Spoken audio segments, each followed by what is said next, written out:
Hello दोस्तों, welcome to decode Indian. I hope आप सभी अच्छे हैं। तो लेक्चर शुरू करने से पहले सबसे पहले तो आप सभी को हैप्पी रिपब्लिक डे। आज ही के दिन 1950 में हमारे देश के अंदर संविधान लागू हुआ था और उसी दिन को सम्मानित करने के लिए हर साल हम रिपब्लिक डे सेलिब्रेट करते हैं। ओके, सो सबसे पहले तो happy republic day to all of you. गणतंत्र दिवस की बहुत बहुत शुभकामनाएं। और चलिए शुरू करते हैं आज के इस लेक्चर को। देखिए, आज के इस लेक्चर में हम जनवरी मंथ का जो आरबीआई सर्कुलर्स है उसको डिस्कस करने वाले हैं बहुत ही डिटेल वे में। तो जनवरी मंथ के अंदर बहुत सारे आरबीआई सर्कुलर्स इशू हुए हैं, तो कुछ आरबीआई सर्कुलर्स को हम आज के इस लेक्चर में डिस्कस करेंगे। जो भी रिमेनिंग सर्कुलर्स बच जाएगा उसको हम जो भी नेक्स्ट लेक्चर्स होगा उसमें डिस्कस कर लेंगे। ओके, अगर आपको इस पर्टिकुलर लेक्चर का पीडीएफ चाहिए होगा तो वो भी आपको मिल जाएगा। टेलीग्राम चैनल का लिंक डिस्क्रिप्शन बॉक्स में दिया गया है, वहां से जाकर के आप इस लेक्चर का और आने वाला जितना भी लेक्चर है उसका पीडीएफ डाउनलोड कर सकते हैं। ओके, तो चलिए शुरू करते हैं बिना किसी डिले के। देखिए, यहाँ पे हमारे पास जो सबसे पहला सर्कुलर है, ये सर्कुलर 1 जनवरी 2025 का है। और अगर मैं आपको एक लाइन में बताऊं कि इस सर्कुलर में क्या फैसला लिया गया है, तो यहाँ पे सिंपली इस बात को क्लेरिफाई किया गया है कि जो नैफिड है, NaBFID as an all India financial institution के तौर पे फाइनेंशियल मार्केट के अंदर पार्टिसिपेट कर सकता है। ओके, तो इस सर्कुलर में इसी बात को क्लेरिफाई किया गया है। नाउ इस पूरे सर्कुलर को समझने से पहले आपको ये पता होना चाहिए कि ये जो नैफिड है ये है क्या। तो पहले हम इसको थोड़ा देख लेते हैं, वापस से फिर हम अपने सर्कुलर के ऊपर आएंगे। ओके, देखिए, अगर हम नैफिड के बारे में बात करें ना, तो इसका पूरा नाम क्या है? National Bank for Financing Infrastructure and Development. Okay, NaBFID क्या है? तो हम सबको पता है कि हमारे देश के अंदर 5 ऑल इंडिया फाइनेंशियल इंस्टीट्यूशंस हैं, राइट? क्या क्या है? Exim bank, NABARD, NHB, SIDBI और ये आपका नैफिड, राइट? तो यहाँ पे ये जो नैफिड है ना, नैफिड हमारे देश का 5th all India financial institution है। ओके, ना इसको सेटअप कब किया गया था? 2021 में इसको सेटअप किया गया था, national Bank for Financing Infrastructure and development act 2021 के तहत। अब ये करता क्या है? तो देखिए, आपको इसके नाम से ही पता चल जाएगा, national Bank for Financing Infrastructure and development. तो ये क्या करता है? ये हमारे देश के अंदर जो इंफ्रास्ट्रक्चर प्रोजेक्ट्स है उसको लॉन्ग टर्म फाइनेंसिंग प्रोवाइड करता है। ओके, तो नैफिड क्या है? ये हमारे देश के अंदर एक डेवलपमेंट फाइनेंस इंस्टीट्यूशन है। देखिए, इन जनरल अगर हम बात करें कि डेवलपमेंट फाइनेंस इंस्टीट्यूशन क्या होता है, तो ये ऐसा फाइनेंस इंस्टीट्यूशन होता है ना, ये क्या करता है? ये वैसे प्रोजेक्ट को, जो प्रोजेक्ट हमारे देश का जो इकोनॉमिक डेवलपमेंट है उसको सपोर्ट करता है, जैसे कि आपका हाउसिंग हो गया, स्मॉल बिजनेसेस हो गया, इंफ्रास्ट्रक्चर हो गया, तो वैसे प्रोजेक्ट को ये लॉन्ग टर्म फंडिंग प्रोवाइड करता है। तो ये जो डेवलपमेंट फाइनेंस इंस्टीट्यूशन होता है, इसका फोकस ऐसे सेक्टर के ऊपर होता है जिन सेक्टर्स को जो नॉर्मल कमर्शियल बैंक्स है उसके तरफ से उतना ज़्यादा पैसा नहीं मिल रहा होता है, तो वैसे सेक्टर को ये लॉन्ग टर्म फंडिंग प्रोवाइड करके उसको सपोर्ट करता है। ठीक है, समझ में आ गया? तो ये जो नैफिड है, नैफिड क्या है? ये हमारे देश के अंदर एक डेवलपमेंट फाइनेंस इंस्टीट्यूशन है और ये क्या करता है? तो ये हमारे देश के अंदर जो इंफ्रास्ट्रक्चर प्रोजेक्ट है उसको लॉन्ग टर्म फाइनेंसिंग प्रोवाइड करता है। ओके, आई होप आपको एक आइडिया आ गया होगा कि ये नैफिड क्या है, क्या करता है। चलिए अब हम आते हैं अपने सर्कुलर के ऊपर। देखिए, 1 जनवरी 2025 का सर्कुलर है ये। तो सबसे पहले तो यहाँ पे आपको एक प्रेस रिलीज को रेफर करने के लिए बोला गया है। 9 मार्च 2022 का प्रेस रिलीज को रेफर करने के लिए बोला गया है, जिसमें इस बात को अनाउंस किया गया था कि ये जो नैफिड है, नैफिड को रिजर्व बैंक ऑफ इंडिया के द्वारा as an all India financial institution के तौर पे रेगुलेट किया जाएगा और सुपरवाइज किया जाएगा। जो आपका reserve bank of India act 1934 है उसके सेक्शन 45L और 45N के तहत। ओके, तो 2021 में ये अनाउंस किया गया था कि जो नैफिड है उसको reserve bank of India as an all India financial institution के तौर पे रेगुलेट करेगा, उसको सुपरवाइज करेगा। ओके, इसके अलावा देखिए, यहाँ पे 2023 का एक मास्टर डायरेक्शन है, उसको भी रेफर करने के लिए बोला गया है। तो क्या है ये?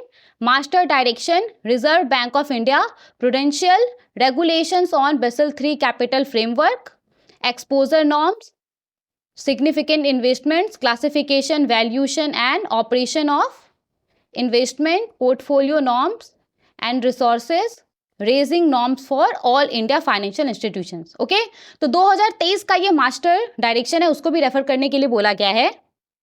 तो इस मास्टर डायरेक्शन के अंदर ना इस बात को स्पेसिफाई किया गया है कि जो ऑल इंडिया फाइनेंशियल इंस्टीट्यूशंस है, कितने हैं ऑल इंडिया फाइनेंशियल इंस्टीट्यूशंस हमारे देश के अंदर? 5, राइट। कौन कौन सा है? EXIM bank, NABARD, NHB, SIDBI और आपका ये नेफिड।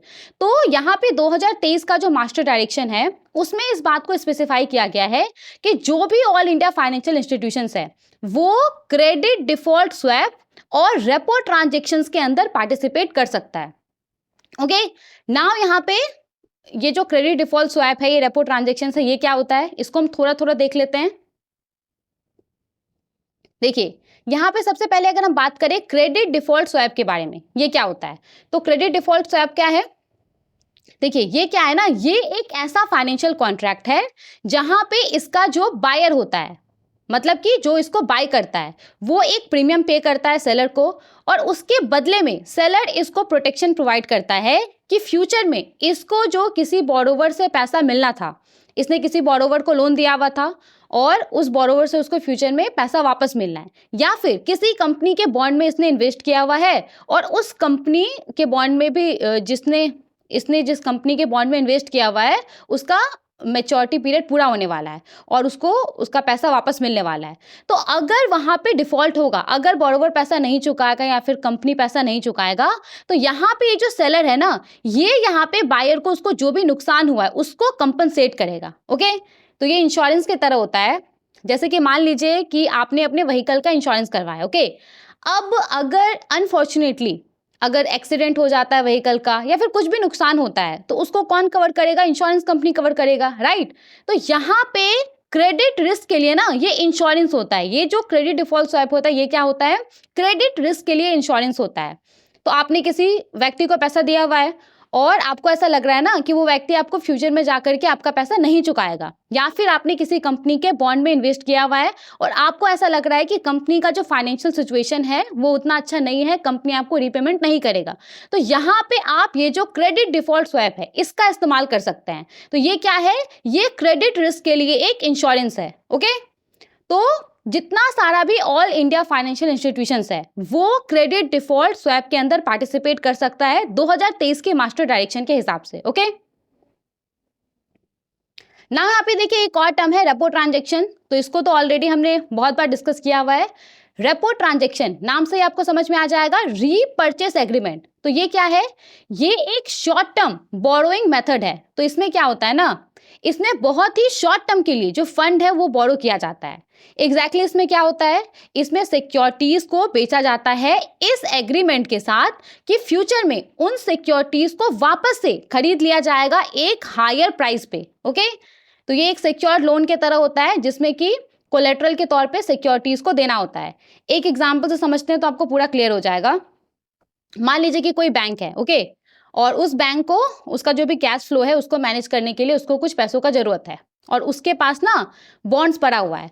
तो यहाँ पे ये क्या करता है ना, ये उन बॉन्ड्स को किसी दूसरे बैंक को सपोज की 1 करोड़ रुपीज में सेल कर देता है। ओके, नाउ अगले दिन यहाँ पे ये जो बैंक है, जिस बैंक ने बॉन्ड्स को दूसरे बैंक को सेल किया था, तो वो बैंक क्या करता है, वो बैंक अगले दिन उन बॉन्ड्स को वापस से रीपर्चेस कर लेता है। ओके, 1.01 करोड़ में। मतलब कि यहाँ पे जो 1 लाख रुपीज है ये क्या हो गया? ये यहाँ पे बोरोइंग कॉस्ट हो गया। समझ में आ गया? तो रेपो ट्रांजेक्शन कुछ इस तरीके से काम करता है। तो यहाँ पे क्या बोला जा रहा है? यहाँ पे बोला जा रहा है कि 2023 का जो मास्टर डायरेक्शन है आरबीआई का, उसके तहत इस बात को स्पेसिफाई किया गया है कि जो भी ऑल इंडिया फाइनेंशियल इंस्टीट्यूशन है वो क्रेडिट डिफॉल्ट स्वैप और रेपो ट्रांजेक्शन्स के अंदर पार्टिसिपेट कर सकता है। ओके, जो 2022 का मास्टर डायरेक्शन है, master direction reserve bank of India credit derivatives directions 2022 के तहत, और 2018 का जो repurchase transactions repo reserve bank direction 2018 है उसके तहत। ओके,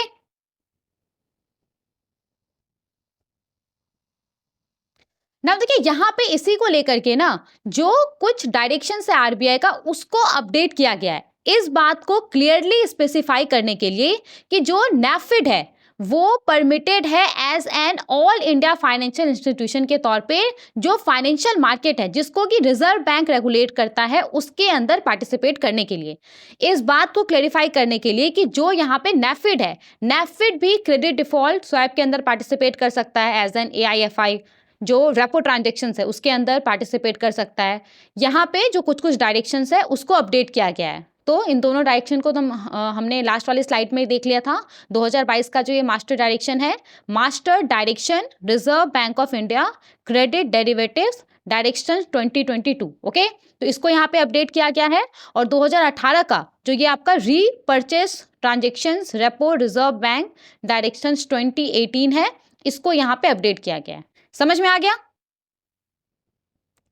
नाउ देखिए यहाँ पे ये जो डायरेक्शंस है वो तुरंत प्रभाव से लागू हो जाएगा और इस सर्कुलर के अंदर जो भी डायरेक्शंस है उसको कैसे इशू किया गया है, आरबीआई ने किस पावर का इस्तेमाल करके इशू किया है, तो reserve bank of India act 1934 के सेक्शन 45W के तहत इसको जो पावर मिला हुआ है और सेक्शन 45U के तहत इसको जो पावर मिला हुआ है उसका इस्तेमाल करके इशू किया है। इसके अलावा और जितना भी आरबीआई के पास पावर है उन सब का इस्तेमाल करके आरबीआई ने जो ये डायरेक्शन है वो इशू किया है, ठीक है। और यहाँ पे एप्लीकेबिलिटी का बात करें तो जितना भी एलिजिबल मार्केट पार्टिसिपेंट्स है उन सबके ऊपर ये सर्कुलर एप्लीकेबल होगा। तो सिंपली आपको याद क्या रखना है, यहाँ पे इस सर्कुलर के माध्यम से इस बात को क्लेरिफाई कर दिया गया है कि जो नेफिड है ना, नेफिड भी अब जो आपका क्रेडिट डिफॉल्ट स्वैप है, जो रेपो ट्रांजेक्शन है उसके अंदर पार्टिसिपेट कर सकता है। ओके, समझ में आ गया? आगे बढ़ते हैं। नाउ देखिए यहाँ पे नेफिड को लेकर के कुछ इंपॉर्टेंट पॉइंट है। तो इसको स्टैब्लिश कब किया गया था, तो ये तो हमने पहले ही देख लिया था कि 2021 में इसको स्टैब्लिश किया गया है। एग्जैक्ट इसको 19 अप्रैल 2021 में स्टैब्लिश किया गया। इसका हेडक्वार्टर मुंबई महाराष्ट्र में है और नेफिड के एमडी का नाम है राज किरण राय जी। ओके, आगे बढ़ते हैं, नेक्स्ट सर्कुलर को देखते हैं। यहाँ पे हमारे पास जो सर्कुलर है ये सर्कुलर 2 जनवरी 2025 का है। देखिए नागालैंड के अंदर ना एक नए डिस्ट्रिक्ट को फॉर्म किया गया है। तो नए डिस्ट्रिक्ट को फॉर्म किया गया है तो इस डिस्ट्रिक्ट के अंदर किसी बैंक को लीड बैंक रिस्पॉन्सिबिलिटी सौंपा गया है और उसी को लेकर के ये पूरा सर्कुलर है। तो lead bank responsibility, lead bank scheme के बारे में ऑलरेडी हम लोग बहुत बार बात कर चुके हैं, लेकिन बहुत सारे लोग ऐसे होंगे जिनको नहीं पता होगा, तो हम थोड़ा सा इसको देख लेंगे। ओके, तो इस पूरे सर्कुलर को समझने से पहले लीड बैंक स्कीम क्या होता है, ये लीड बैंक रिस्पॉन्सिबिलिटी क्या है, उसको हम थोड़ा देख लेते हैं, फिर हम अपने सर्कुलर के ऊपर आएंगे। ओके, देखिए यहाँ पे लीड बैंक स्कीम के बारे में बात करें ना, तो लीड बैंक स्कीम को 1969 में रिजर्व बैंक ऑफ इंडिया के द्वारा भारत के अंदर इंट्रोड्यूस किया गया था। किस लिए इसको इंट्रोड्यूस किया गया था, ताकि हमारे देश के अंदर जो रूरल एरियाज है, जो सेमी अर्बन एरियाज है, जो अर्ध शहरी एरियाज है, वहां पे लोगों को जो बैंकिंग सर्विसेज मिल रहा है उसको इम्प्रूव किया जा सके, वहां पे लोगों को जो क्रेडिट फैसिलिटी मिल रहा है उसको इम्प्रूव किया जा सके। ग्रामीण इलाका, जो सेमी अर्बन एरियाज है, वहां पे लोग और आसानी से जो क्रेडिट फैसिलिटीज होता है वो अवेल कर सके।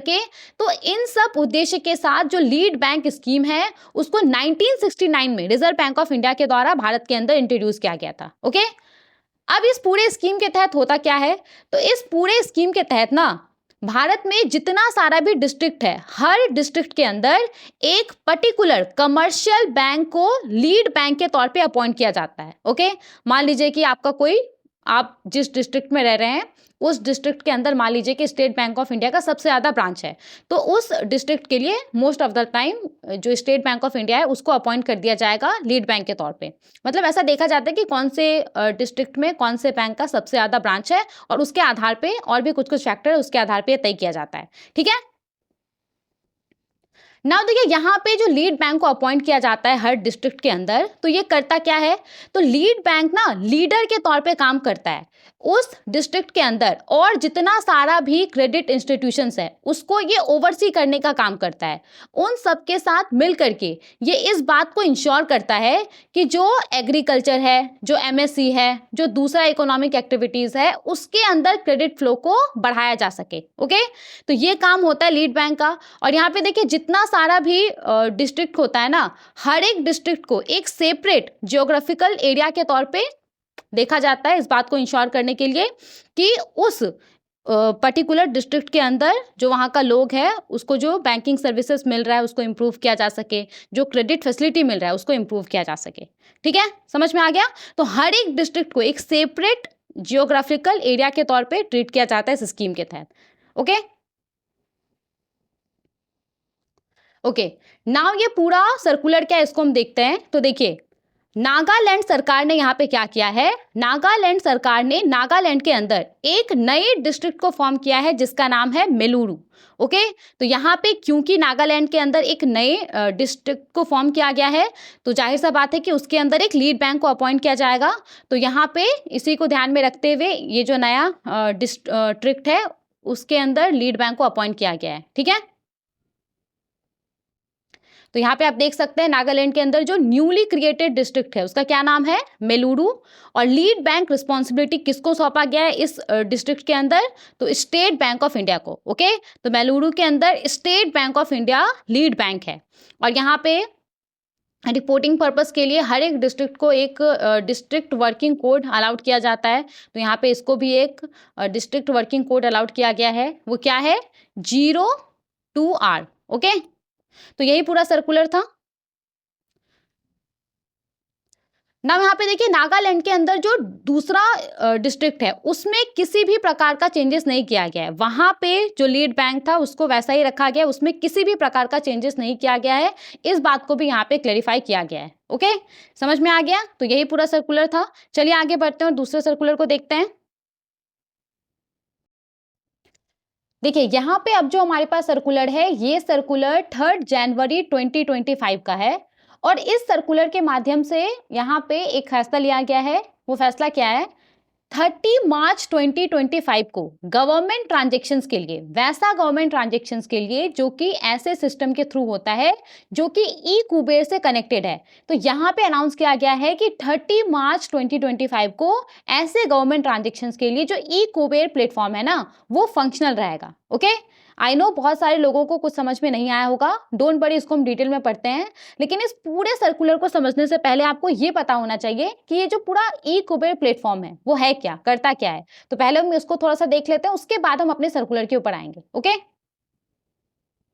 देखिए हम सबको पता है कि हर एक बैंक का अपना अपना कोर बैंकिंग सॉल्यूशन सॉफ्टवेयर होता है, राइट। तो कोर बैंकिंग सॉल्यूशन सॉफ्टवेयर क्या करता है, किसी बैंक का पूरे देश भर के अंदर जो अलग अलग ब्रांचेस हैं उसको ये कनेक्टेड रखता है। और उसी के वजह से आज आप कहीं पे भी कभी भी आपका जो बैंक अकाउंट है उस तक आप एक्सेस पा सकते हैं, जो बैंकिंग सर्विसेज है वो आप कर सकते हैं। ओके, तो जिस प्रकार से हर एक बैंक का अपना अपना कोर बैंकिंग सॉल्यूशन होता है ना, कोर बैंकिंग सॉफ्टवेयर होता है, सेम उसी प्रकार से यहाँ पे ये जो ई कुबेर है ना, e Kuber Reserve bank of India का कोर बैंकिंग सॉल्यूशन है। ओके, तो ये क्या करता है, देखिए इसी की वजह से हर एक बैंक उसका जो एक सिंगल करेंट अकाउंट होता है, रिजर्व बैंक ऑफ इंडिया के पास जो ये करेंट अकाउंट मेंटेन करता है, तो जितना भी बैंक है, बैंक ई कुबेर प्लेटफॉर्म के थ्रू ये जो उसका सिंगल करेंट अकाउंट होता है ना आरबीआई के पास, उसको वो कहीं से भी कभी भी एक्सेस कर सकता है और ट्रांजेक्शन्स कंडक्ट कर सकता है। डजेंट मैटर कि जो बैंक का ब्रांच है वो कहाँ पे है, वो ये जो उसका single current account reserve bank of India के पास मेंटेन रहता है उस तक वो एक्सेस कर सकता है और ट्रांजेक्शन्स कंडक्ट कर सकता है। ओके, तो सबसे पहला काम तो ई कुबेर का ये है। इसके अलावा देखिए ई कुबेर और क्या क्या करता है, तो देखिए गवर्नमेंट सिक्योरिटीज का जो ऑक्शन होता है ना, तो वो भी कैसे होता है, ये जो पूरा ई कुबेर सिस्टम है उसके थ्रू होता है। ओके, इन सब के अलावा देखिए सोवरेन गोल्ड बॉन्ड्स में हम सब इन्वेस्ट करते हैं। तो सोवरेन गोल्ड बॉन्ड्स में आप कैसे इन्वेस्ट करते हैं, जो स्केड्यूल कमर्शियल बैंक का ब्रांचेस होता है, जो डेजिग्नेटेड पोस्ट ऑफिसेस का ब्रांचेस होता है, तो वहां पे जा करके आप करते हैं, राइट, उसके थ्रू आप करते हैं। तो जो भी पूरा सोवरेन ग्रीन बॉन्ड को सब्सक्राइब करने का जो पूरा प्रोसेस है वो भी कैसे कंप्लीट होता है, आरबीआई का जो ई कुबेर सिस्टम है उसके थ्रू होता है। ओके, तो ये सब काम है रिजर्व बैंक ऑफ इंडिया का जो कोर बैंकिंग सॉल्यूशन ये प्लेटफॉर्म है ई कुबेर उसका। ओके, नाउ अब हम आते हैं अपने सर्कुलर के ऊपर और इस सर्कुलर को समझते हैं। देखिए सर्कुलर में क्या बोला जा रहा है, देखिए यहाँ पे बोला जा रहा है कि ये जो ई कुबेर है, जो कि क्या है, रिजर्व बैंक ऑफ इंडिया का कोर बैंकिंग सॉल्यूशन प्लेटफॉर्म है गवर्नमेंट और अदर पेमेंट्स के लिए। गवर्नमेंट एंड अदर पेमेंट्स का यहाँ पे क्या मतलब है कि जो सरकार सैलरीज देता है, जो पेंशन देता है, जो सब्सिडीज देता है, सरकार जो टैक्स कलेक्ट करता है इसके थ्रू, और भी जो दूसरा तरह का पेमेंट्स होता है। तो यहाँ पे रिजर्व बैंक ऑफ इंडिया का ये जो कोर बैंकिंग सॉल्यूशन प्लेटफॉर्म है e Kuber, government and other payments के लिए, वो ग्लोबल हॉलीडेज को किसी भी तरह का गवर्नमेंट ट्रांजेक्शन्स को प्रोसेस नहीं करता है, उसको फैसिलिटेट नहीं करता है। ओके, नाउ यहाँ पे जो ग्लोबल हॉलीडेज है उसका मतलब क्या है? इसका मतलब सिर्फ सैटरडे संडे नहीं है। यहाँ पे ग्लोबल हॉलीडेज का क्या मतलब है? यहाँ पे ग्लोबल हॉलीडेज का मतलब है 26 जनवरी, मतलब कि आज, 15 अगस्त, 2 अक्टूबर, हर मंथ का जितना सारा भी सेकेंड और फोर्थ सैटरडे है वो, और जितना सारा भी संडे होता है वो। तो यहाँ पे ये सब क्या है? ग्लोबल हॉलीडेज है। और ग्लोबल हॉलीडेज को ये जो ई कुबेर प्लेटफॉर्म होता है वो किसी भी तरह का गवर्नमेंट ट्रांजेक्शन्स को प्रोसेस नहीं करता है, इसको फैसिलिटेट नहीं करता है। ओके,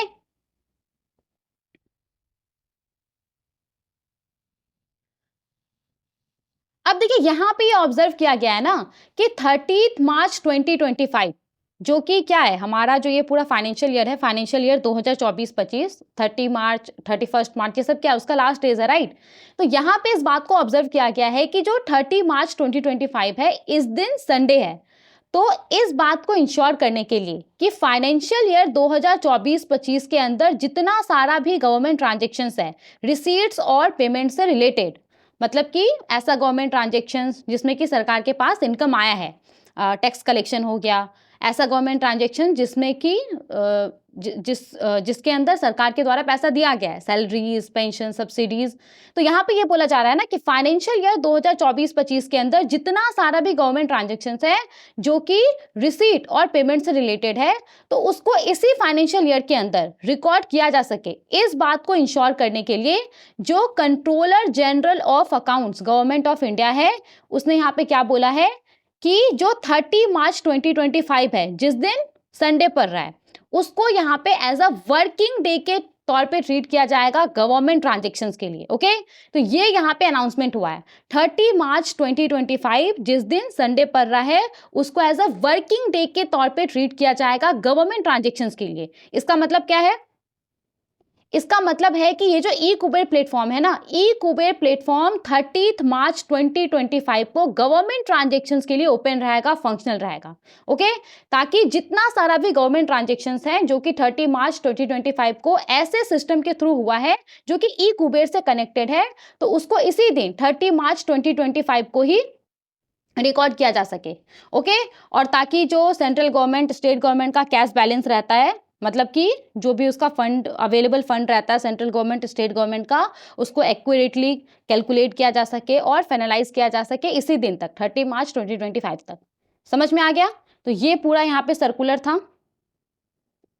इसके बाद देखिए जो लगेज फाइल्स होता है, जो यहाँ पे बल्क डेटा फाइल्स होता है, जो कि बैंकों के द्वारा रिजर्व बैंक ऑफ इंडिया को भेजा जाता है गवर्नमेंट ट्रांजेक्शन से रिलेटेड, तो यहाँ पे इसको भी ई कुबेर सिस्टम के द्वारा 30 मार्च 2025 को, जिस दिन संडे है, उस दिन एक्सेप्ट किया जाएगा। ओके, तो जो लगेज फाइल्स है, जो बल्क डेटा है, जो कि बैंकों के द्वारा आरबीआई को ट्रांसफर किया जाता है गवर्नमेंट ट्रांजेक्शन से रिलेटेड, तो उसको भी ये जो पूरा ई कुबेर सिस्टम है, ई कुबेर प्लेटफॉर्म है, ये 30 मार्च 2025 को एक्सेप्ट करेगा स्टिपुलेटेड कट ऑफ टाइम तक। ओके, और ताकि यहाँ पे जितना सारा भी ऐसा गवर्नमेंट ट्रांजेक्शन है, उन सभी को ये 30 मार्च 2025 को ही रिकॉर्ड किया जा सके। समझ में आ गया? तो ये पूरा सर्कुलर था। एप्लीकेबिलिटी का बात करें तो जितना सारा भी एजेंसी बैंक्स है, उन सबके ऊपर ये जो सर्कुलर है ये एप्लीकेबल होगा। तो आपको याद क्या रखना है? आपको याद रखना है कि 30 मार्च 2025 को जो ये पूरा आपका ई कुबेर प्लेटफॉर्म है वो फंक्शनल रहेगा। ओके, ठीक है? तो ये पूरा यहाँ पे इस सर्कुलर में बोला जा रहा है। चलिए आगे बढ़ते हैं, दूसरे सर्कुलर को देखते हैं।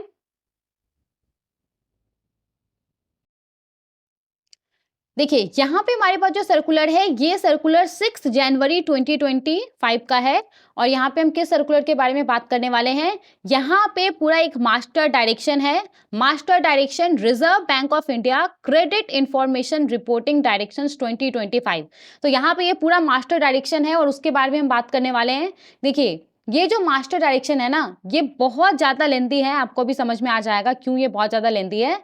तो यहाँ पे अगर मैं एक एक पॉइंट इसका कवर करूंगी तो सिर्फ इसी मास्टर डायरेक्शन को कवर करने में 2-3 घंटा लग जाएगा। इसीलिए मैंने क्या किया है कि जो इंपॉर्टेंट पॉइंट्स है उसको मैंने यहाँ पे ऐड कर दिया है जिसके ऊपर एग्जाम में क्वेश्चन पूछा जा सकता है, और जितना सारा भी जनरल पॉइंट्स है उसको मैंने छोड़ दिया है। ओके, तो चलिए शुरू करते हैं, देखते हैं जो जो इंपॉर्टेंट पॉइंट है उसको हम देख लेते हैं। यहाँ पे देखिए तो यहाँ पे रिजर्व बैंक ऑफ इंडिया क्या करता है, reserve bank of India time to time जो रेगुलेटेड एंटिटीज है उसके लिए अलग अलग इंस्ट्रक्शंस डायरेक्टिव इशू करते रहता है कि किस तरीके से रेगुलेटेड एंटिटी को क्रेडिट इंफॉर्मेशन का रिपोर्टिंग करना है।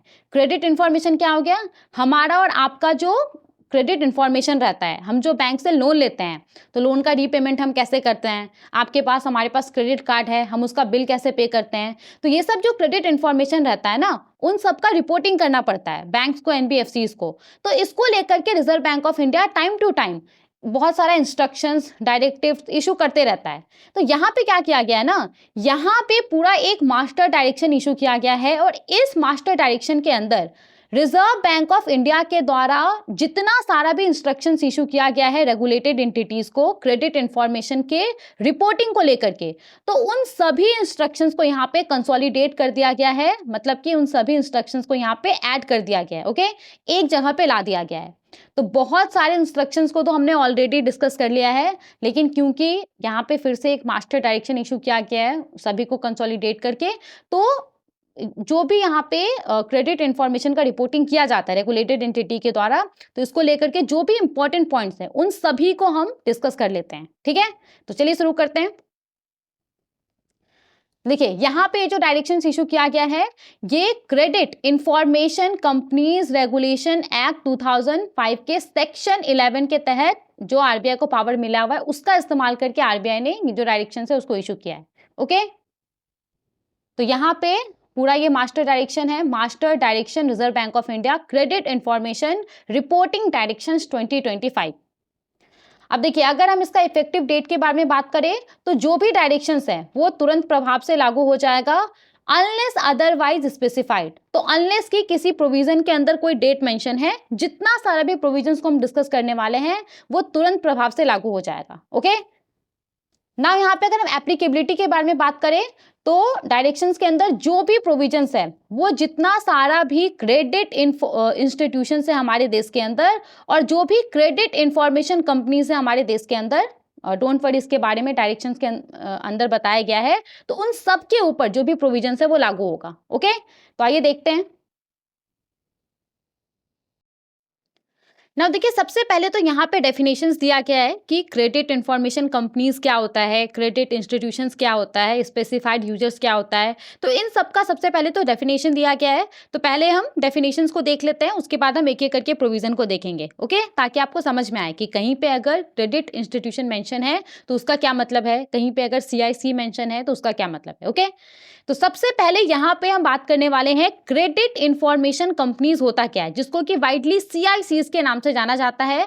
तो पहले हम इन जनरल इसको देख लेते हैं, फिर हम मास्टर डायरेक्शन के अंदर जो डेफिनेशन दिया गया होगा उसको हम देख लेंगे। ओके, देखिए क्रेडिट इंफॉर्मेशन कंपनी CICs क्या करता है, CICs इंडिविजुअल्स कंपनीज से का जो लोन से क्रेडिट कार्ड से जुड़ा हुआ जो डेटा होता है ना उसको ये कलेक्ट करने का काम करता है। जैसे कि पहले ही हमने डिस्कस कर लिया, हमने लोन लिया है, लोन का रीपेमेंट हमने कैसे किया, कहीं कोई डिफॉल्ट तो नहीं किया, कोई EMI ऐसा तो नहीं है कि जो हमने पे नहीं किया, या फिर अगर हमने क्रेडिट कार्ड लिया है तो उसका बिल हम कैसे पे करते हैं। तो CICs क्या करता है, इंडिविजुअल कंपनीज का जो लोन से क्रेडिट कार्ड से जुड़ा हुआ जो डिटेल होता है उसको ये कलेक्ट करने का काम करता है। ओके, तो ये एग्जैक्टली क्या करता है, इसका प्राइमरी फंक्शन ही क्या है, ये अलग अलग सोर्सेस से, जैसे कि बैंक्स हो गया, फाइनेंशियल इंस्टीट्यूशंस हो गया, लेंडर्स हो गया, जो भी क्रेडिट ग्रांटिंग एंटिटीज है, वैसा एंटिटीज जिसके द्वारा लोगों को क्रेडिट फैसिलिटी प्रोवाइड किया जाता है, तो उन सभी से ये हमारा और आपका क्रेडिट डेटा को गैदर करता है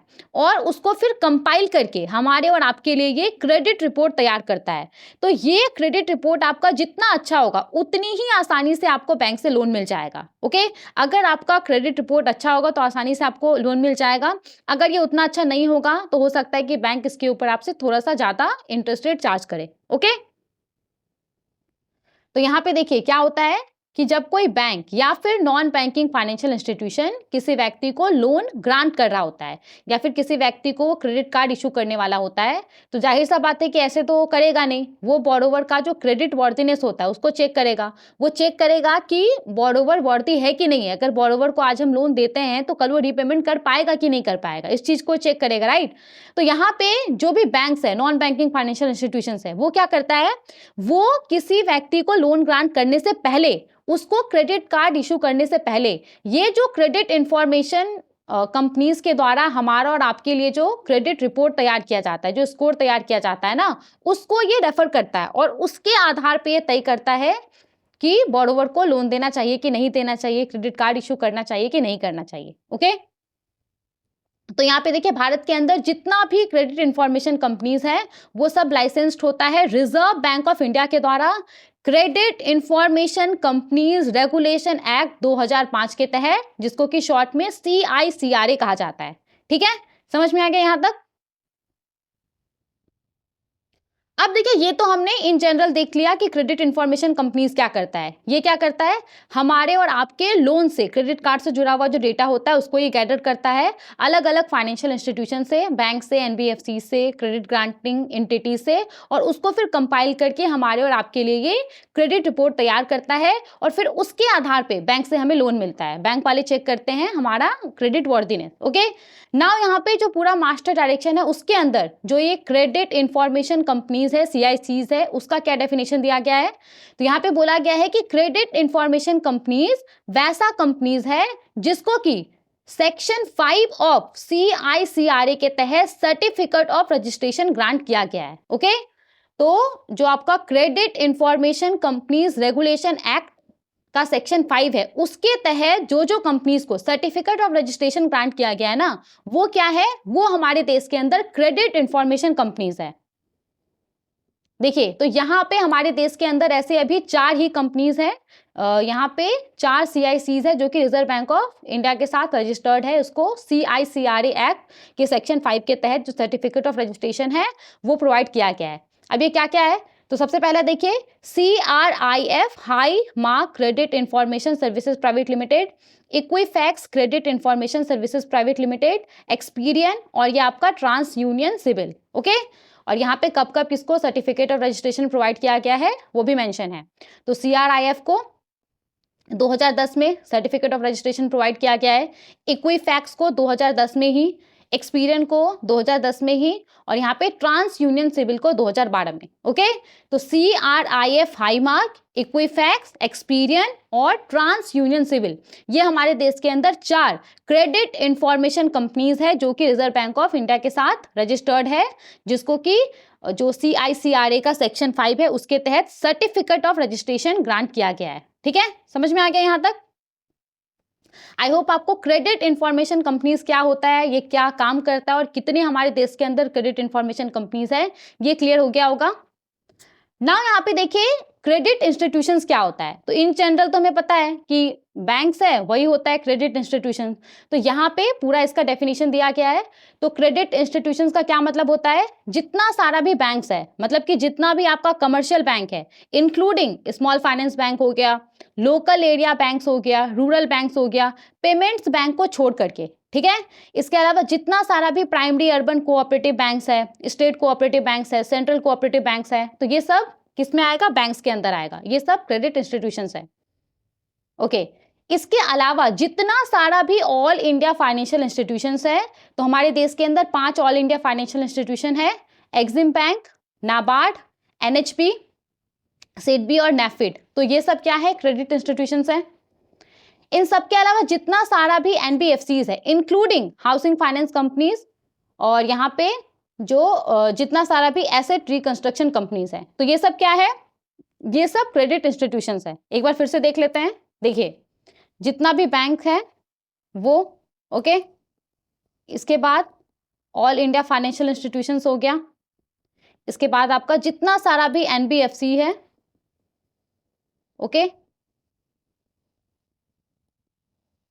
इंक्लूडिंग हाउसिंग फाइनेंस कंपनीज, और यहां पे आपका जितना सारा भी एसेट रिकंस्ट्रक्शन कंपनीज है, तो ये सब क्या है, ये सब हमारे देश के अंदर क्या है,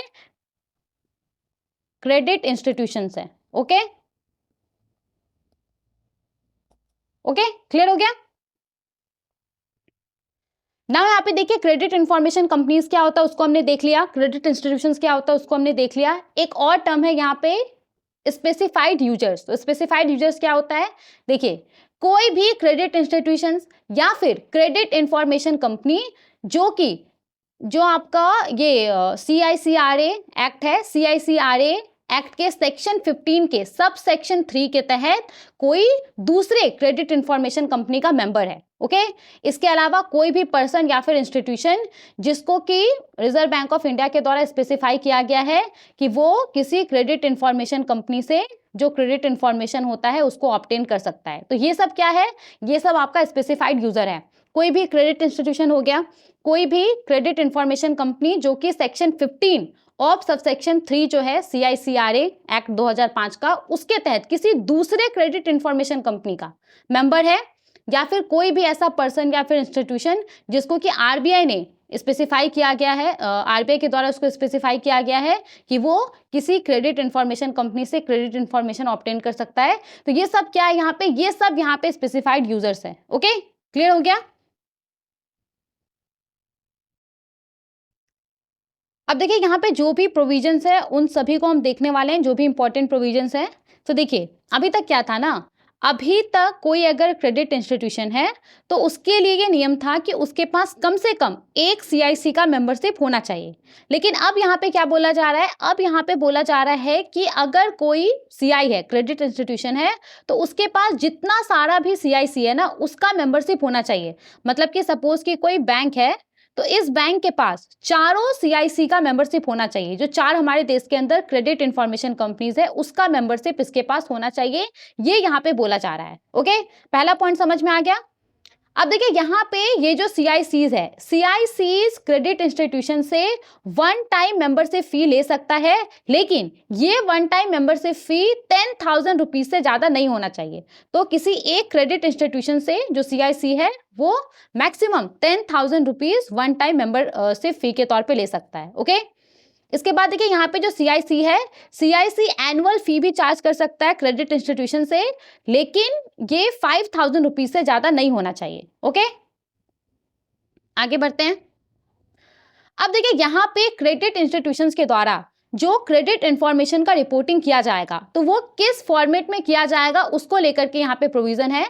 तो यहाँ पे क्या बोला जा रहा है कि क्रेडिट इंस्टीट्यूशंस के द्वारा जो क्रेडिट इंफॉर्मेशन का रिपोर्टिंग किया जाएगा CIC को, वो किस फॉर्मेट में किया जाएगा, तो वो स्टैंडर्डाइज्ड डेटा फॉर्मेट में होना चाहिए, एक यूनिफॉर्म डेटा फॉर्मेट के अंदर वो होना चाहिए। और ये जो स्टैंडर्डाइज्ड डेटा फॉर्मेट होगा ना, वो नॉन प्रोप्राइटरी रिपोर्टिंग फॉर्मेट होगा। मतलब कि ये रिपोर्टिंग फॉर्मेट किसी भी सिंगल एंटिटी के द्वारा ओन नहीं किया जाएगा, और इसको यूनिफॉर्म क्रेडिट रिपोर्टिंग फॉर्मेट के नाम से जाना जाएगा। ओके, नाउ देखिए, यहाँ पे 3 अलग अलग फॉर्म है। तो कंज्यूमर सेगमेंट के लिए फॉर्म 1 है जिसके अंदर रिपोर्टिंग किया जाएगा, मतलब कि जो भी आपका इंडिविजुअल कंज्यूमर्स का जो क्रेडिट डेटा होगा उसका जो रिपोर्टिंग किया जाएगा बैंकों के द्वारा, जो भी CI है उसके द्वारा, तो ये फॉर्म 1 के अंदर किया जाएगा। ओके, फॉर्म 2 कमर्शियल सेगमेंट के लिए है, मतलब कि बिजनेसेस से जुड़ा हुआ जो क्रेडिट डेटा है उसका रिपोर्टिंग CI के द्वारा कैसे किया जाएगा, फॉर्म 2 के अंदर किया जाएगा। और फॉर्म 3 माइक्रो फाइनेंस सेगमेंट के लिए है, मतलब कि जो माइक्रो फाइनेंस बोरोवर से रिलेटेड क्रेडिट डेटा होगा उसका जो रिपोर्टिंग CI के द्वारा किया जाएगा वो फॉर्म 3 के अंदर किया जाएगा। ओके, तो यहाँ पे 3 अलग अलग फॉर्म है। यहाँ तक समझ में आ गया।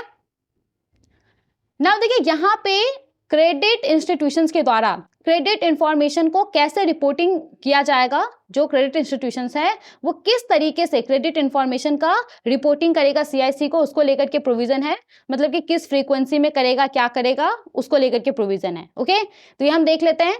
तो सबसे पहले तो यहाँ पे क्या बोला जा रहा है कि जो क्रेडिट इंस्टीट्यूशन है ये क्रेडिट इंफॉर्मेशन सबमिट करेगा, इसका जो बोरोवर्स रहेगा उसका जितना भी सीआईसी है उसको, इंक्लूडिंग हिस्टोरिकल डाटा, तो बोरोवर का जो पास्ट डेटा होगा वो भी ये सीआईसी को सबमिट करेगा। ठीक है, पहला प्रोविजन समझ में आ गया।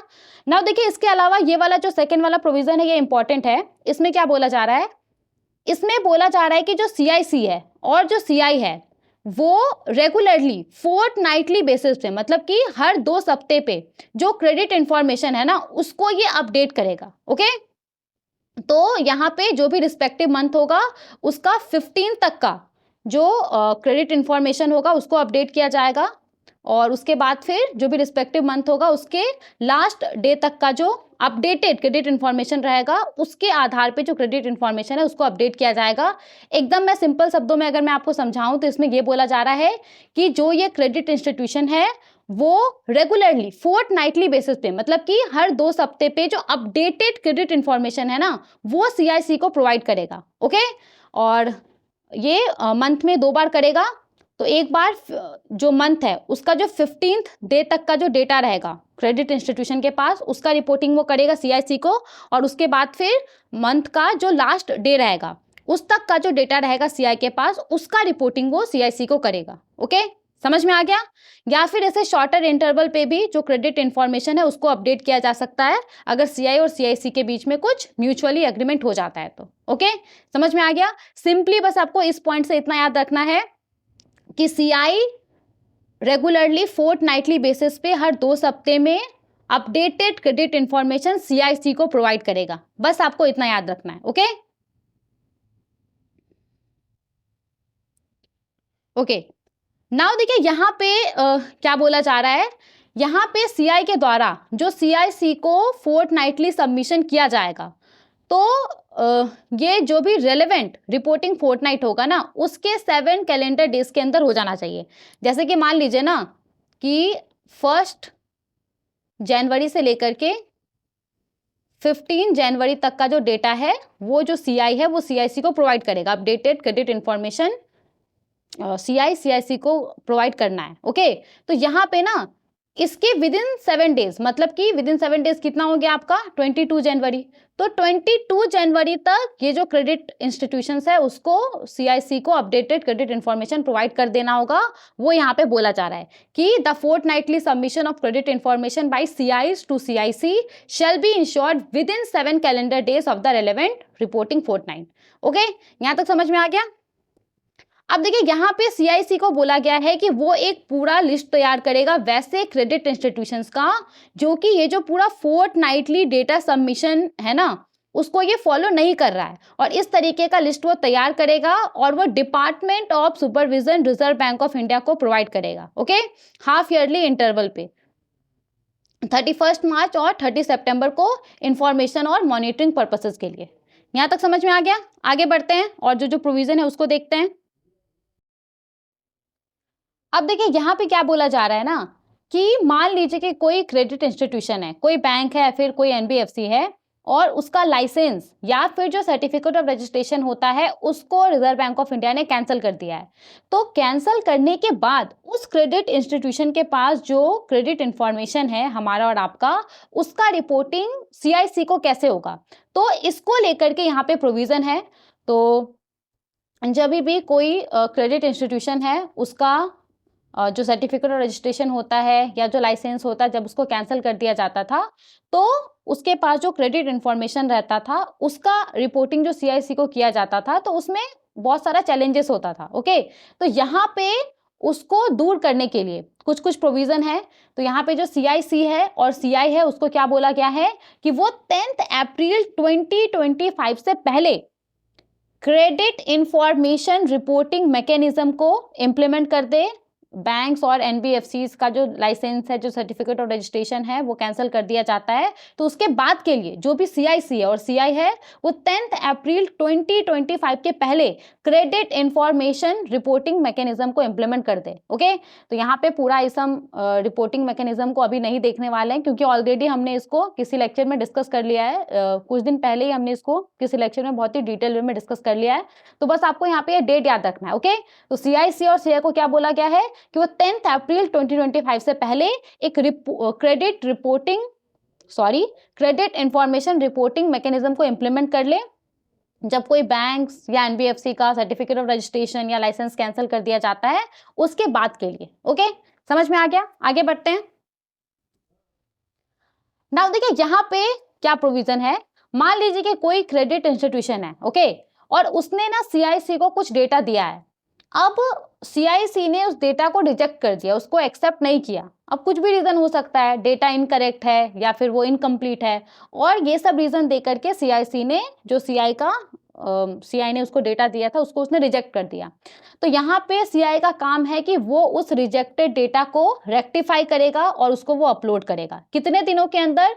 तो जिस डेट को उसको रिजेक्टेड डेटा मिला है, उसके विदिन 7 डेज वो डेटा को रेक्टिफाई करके अपलोड करेगा। ठीक है, नाउ देखिए यहाँ पे डेटा क्वालिटी इंडेक्स को लेकर के प्रोविजन है। तो क्रेडिट इंफॉर्मेशन कंपनीज को बोला गया है कि ये कंज्यूमर, कमर्शियल और माइक्रो फाइनेंस सेगमेंट के लिए जो डेटा क्वालिटी इंडेक्स होता है उसको प्रिपेयर करेगा और प्रोवाइड करेगा। नाउ देखिए यहाँ पे एक इंपॉर्टेंट डिसीजन लिया गया था सितंबर 2023 में। सितंबर 2023 से पहले ये जो सीआईसी था ना, सीआईसी सिर्फ कंज्यूमर सेगमेंट के लिए ही जो डेटा क्वालिटी इंडेक्स होता है उसको तैयार करता था। तो सितंबर 2023 में ये फैसला लिया गया कि ये जो आपका सीआईसी है वो ना कि सिर्फ कंज्यूमर सेगमेंट के लिए, बल्कि जो कमर्शियल और माइक्रो फाइनेंस सेगमेंट है उसके लिए भी डेटा क्वालिटी इंडेक्स तैयार करेगा, ताकि क्रेडिट इंस्टीट्यूशंस के द्वारा सीआईसी को जो डेटा सबमिट किया जाता है इन तीनों सेगमेंट के लिए, उसके क्वालिटी को असेस किया जा सके। ओके, और उसको इंप्रूव किया जा सके, डेटा के क्वालिटी को। समझ में आ गया? और देखिए यहाँ पे जो ये सीआईसी है, ये डेटा क्वालिटी इंडेक्स इन तीनों ही जो रिपोर्टिंग सेगमेंट है आपका, कंज्यूमर, कमर्शियल और माइक्रो फाइनेंस, इसके लिए ये जो हमारा सीआई है उसको प्रोवाइड करेगा मंथली बेसिस पे न्यूमेरिक स्कोर्स में। ओके, ये यहाँ पे याद रखिएगा। तो सीआईसी को यहाँ पे क्या बोला गया है कि वो इन तीनों सेगमेंट के लिए data quality index numeric scores के फॉर्म में प्रोवाइड करेगा मंथली बेसिस पे, इसका जितना सारा भी मेंबर क्रेडिट इंस्टीट्यूशंस होगा उसको। ओके, समझ में आ गया? आगे बढ़ते हैं, नेक्स्ट प्रोविजन देखते हैं। ना देखिए यहाँ पे सीआईसी क्या करता है, हमारा और आपका क्रेडिट डेटा लेता है अलग अलग फाइनेंशियल इंस्टीट्यूशन से और उसको कंपाइल करके क्रेडिट इंफॉर्मेशन रिपोर्ट तैयार करता है, सीआईआर तैयार करता है, राइट। तो यहाँ पे उसको लेकर के कुछ बोला जा रहा है। तो जो क्रेडिट इंफॉर्मेशन कंपनीज है वो यहाँ पे एक single credit information report CIR provide करेगा हर एक बोरोवर के लिए। ओके, और यहाँ पे किस तरीके से ये तैयार करेगा, तो जो भी यूनिक आइडेंटिफिकेशन नंबर होगा, जैसे कि आपका पैन नंबर हो गया, वोटर आईडी नंबर हो गया, पासपोर्ट नंबर हो गया, और ड्राइविंग लाइसेंस नंबर हो गया, तो ये सब जो क्रेडिट इंस्टीट्यूशंस के द्वारा इसको प्रोवाइड किया जाएगा, तो उसका इस्तेमाल करके ये हर एक बोरोवर के लिए single credit information report provide करेगा। ठीक है, समझ में आ गया? अब देखिए यहाँ पे ये जो सीआईसी है ना, ये कॉमन क्रेडिट स्कोर रेंज का इस्तेमाल करेगा, 300 से 900 के बीच में ये कॉमन क्रेडिट स्कोर रेंज का इस्तेमाल करेगा, ताकि जितने सारे भी लोग हैं वो आसानी से अपना क्रेडिट स्कोर समझ सके, उसको कंपेयर कर सके। ओके, सेम तरीके से। अब देखिए यहाँ पे क्या बोला जा रहा है, ये भी पॉइंट इंपॉर्टेंट है।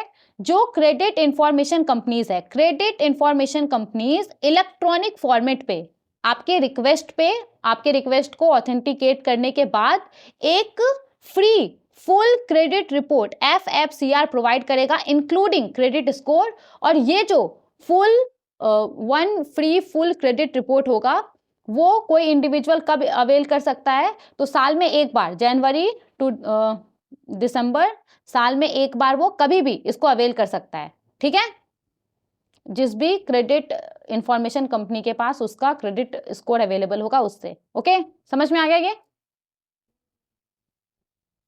इसके बाद देखिए यहाँ पे क्या बोला जा रहा है, यहाँ पे बोला जा रहा है कि जब कोई CIC किसी इंडिविजुअल का क्रेडिट इंफॉर्मेशन शेयर कर रहा होगा उस इंडिविजुअल के कंसेंट के आधार पे किसी दूसरे एंटिटी के साथ, तो यहाँ पे कुछ कुछ चीजों को इंश्योर करने के लिए बोला गया है। जैसे कि यहाँ पे देखिए किस चीज को इंश्योर करने के लिए बोला गया है, क्रेडिट इंफॉर्मेशन कंपनीज के द्वारा जो क्रेडिट इंफॉर्मेशन को शेयर किया जाएगा उसको मैक्सिमम 6 मंथ के पीरियड के लिए ही स्टोर करके रखा जा सकता है, या फिर तब तक के लिए जब तक कि जिस पर्पस के लिए जो क्रेडिट इंफॉर्मेशन है वो लिया गया था वो पर्पस पूरा नहीं हो गया है।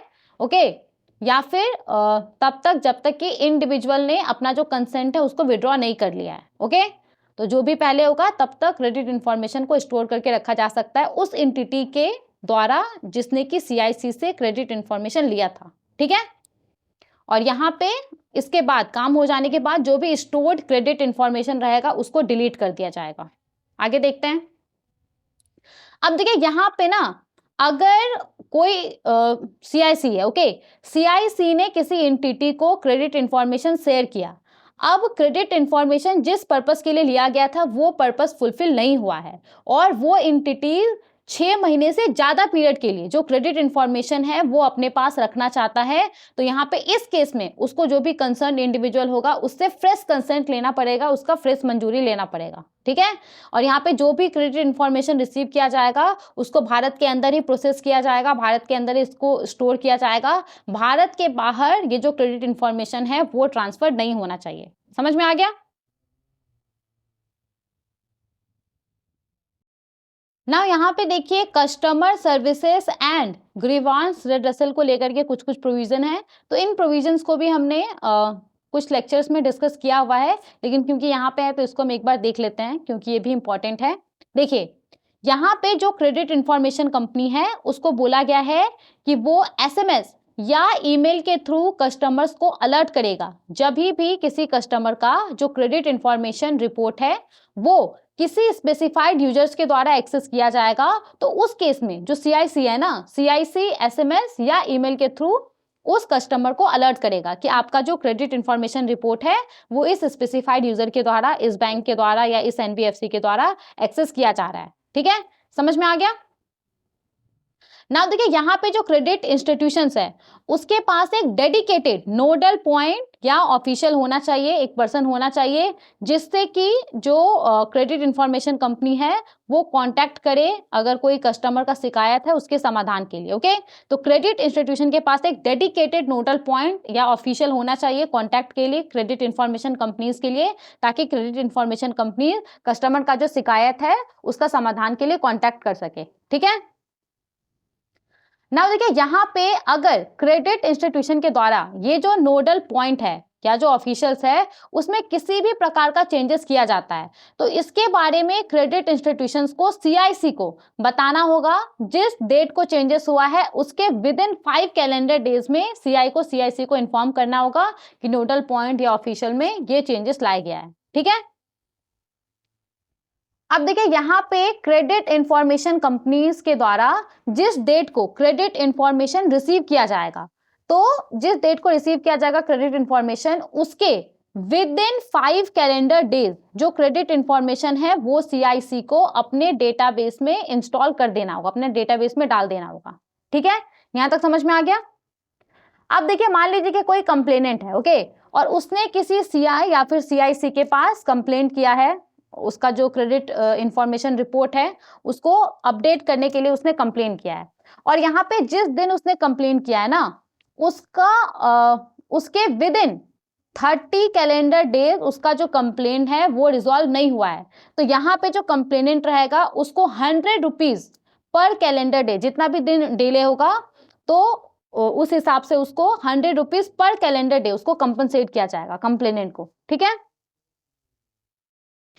नाउ देखिए यहाँ पे जो लास्ट वाला प्रोविजन हमने पढ़ा था उसी को यहाँ पे एक्सप्लेन किया गया है।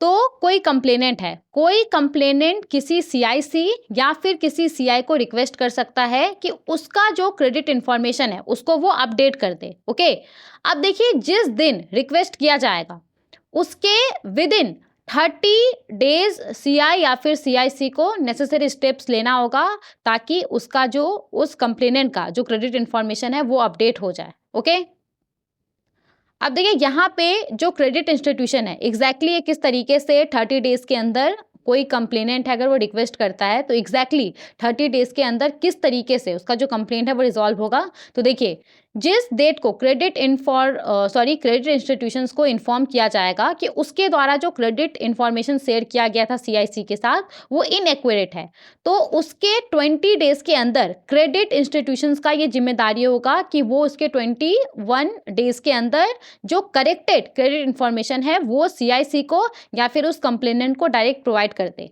ठीक है। नाउ देखिए अब यहाँ पे जो सीआई है और सीआईसी है उसको कलेक्टिवली जो ओवरऑल 30 डेज का समय है ना, 30 डेज के अंदर किसी कंप्लेनेंट के कंप्लेंट को रिजॉल्व करना होगा या डिस्पोज करना होगा। ठीक है।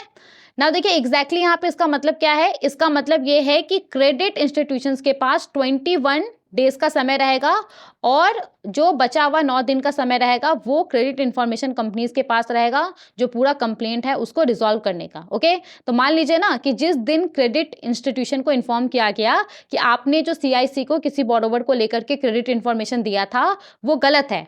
ओके, तो जिस डेट को सीआई को इन्फॉर्म किया गया उसके 21 डेज के अंदर सीआई ने नियम के अनुसार जो अपडेटेड जो सही क्रेडिट इंफॉर्मेशन था वो सीआईसी को प्रोवाइड कर दिया। लेकिन उसके बावजूद भी जो ये सीआईसी है ना, सीआईसी उसके बावजूद भी जो बचा हुआ 9 दिन था उसके अंदर जो कंप्लेंट है उसको रिजॉल्व नहीं कर पाया।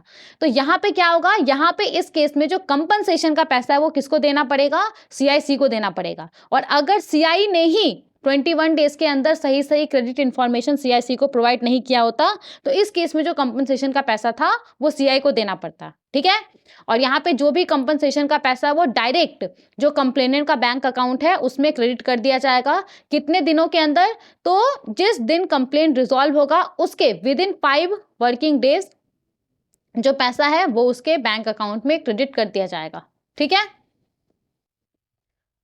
तो यहाँ पे जितने सारे भी इंपॉर्टेंट पॉइंट्स थे उन सभी को हमने डिस्कस कर लिया है और आई होप आपको जितना सारा भी पॉइंट हमने डिस्कस किया है वो आपको समझ में आ गया होगा।